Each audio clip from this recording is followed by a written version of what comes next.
All right, guys, so we're gonna get into the Artemis Unlimited Takedown build.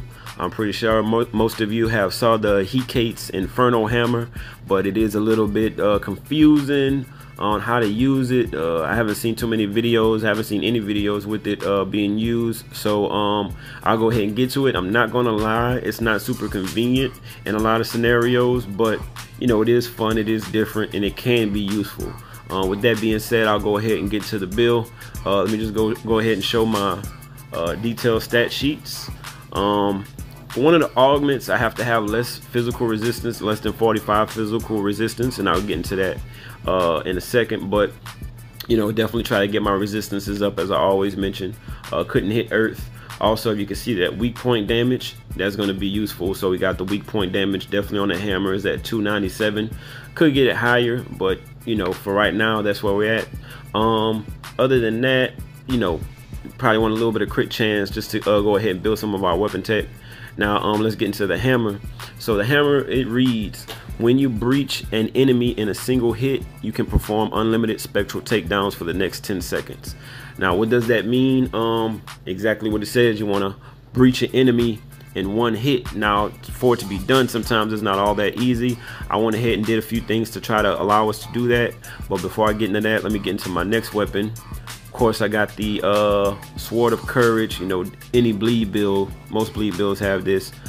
Secondary perks, you know, got damage to bleeding enemies, crit chance, element power, soul shatter is like but you know, can't go wrong with the other ones.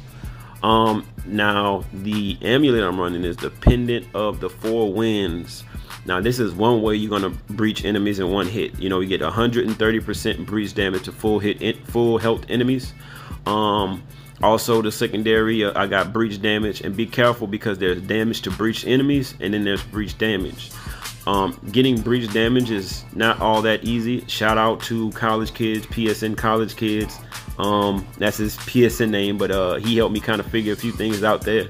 But yeah, so I got breach damage specifically, right? And also I have resistances and damage to breached enemies. So yeah, this is one to look out for when you're trying to breach in one hit. Also, I'm using, of course, I wish I could use other ones, but Mithra Star, you know, I have to be able to use that Lion Talisman perk. Not to mention I'm getting weak point damage as an extra secondary. All right, so after that we'll get into the Weird Ring. This is 100% of your breach damage bonus. Also increases your damage to bosses. So might as well go with that because, you know, it's we're going to be dealing with bosses, so that's one of the ways we're going to be able to deal with bosses. Actually, you could breach them pretty easy with the hammer. No lie, you could breach them with with any weapon as long as you have a lot of secondary breach damage. So that works there. Secondaries, damage to breached enemies, of course, element power, resistances, since it's a vitality ring. Also running with another vitality ring, the Eye of the Dragon. Of course, that, like I always use this pretty much, you know, to stay alive.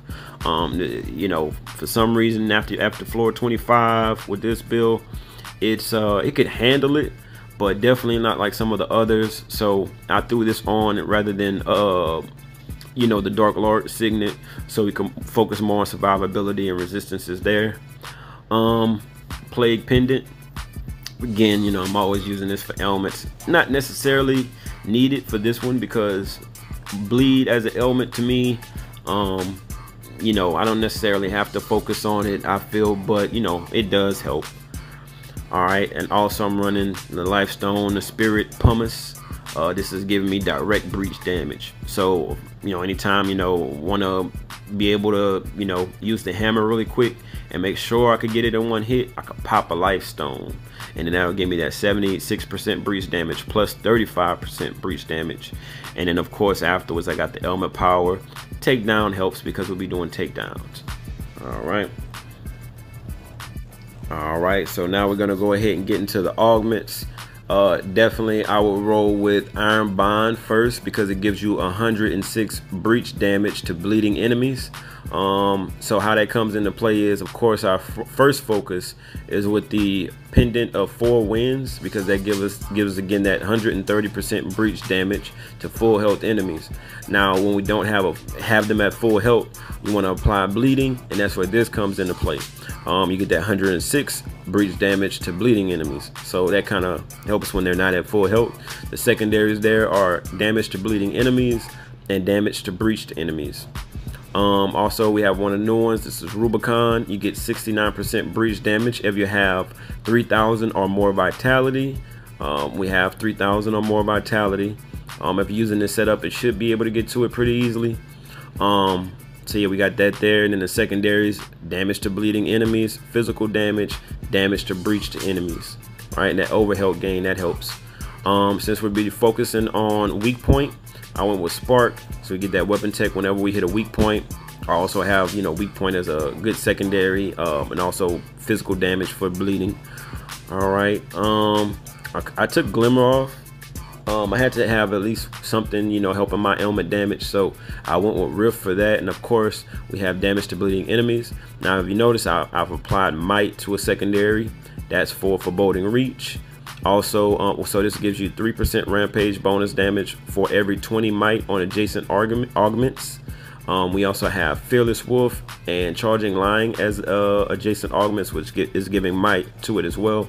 Now, the reason I'm boosting up this rampage, well, first let me show you another way I'm boosting up this rampage, is because, well, with Fearless Wolf, if you have less than 45% physical resistance, you get 45% rampage charge speed and 48% rampage damage bonus, right?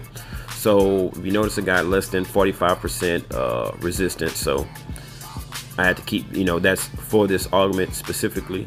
Now I have Charging Lion, so this is why I'm doing all that, guys. So 100% of your rampage bonus damage also increases your weak point damage, right? And the reason, again, why I'm focusing on weak point is I'm going to show you on this enemy right here. Whenever we're trying to breach, I'll go ahead and I'll block, get that weak point, breach. That's exactly why we want to go ahead and get some weak point there, so that helps out. So we're getting breach damage, just to breach them. We're also getting that rampage damage for the weak point. Well, we're getting all that, weak point specifically to help you that one hit breach. And again, we got this is doing this job, pendant up 4 wins, and also our was working with our augments to go ahead and get that one hit breach as much as we possibly can.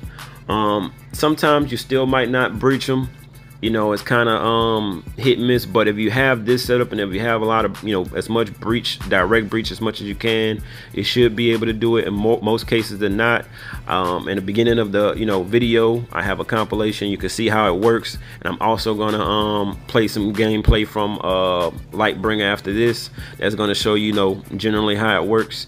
Again, it's not all that convenient when it's crunch time. Sometimes it can put you in a bind, but it's fun.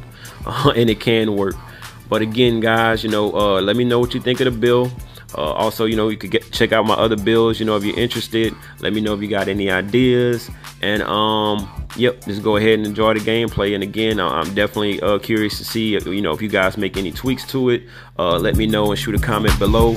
Be sure to like, and here we go. Thanks.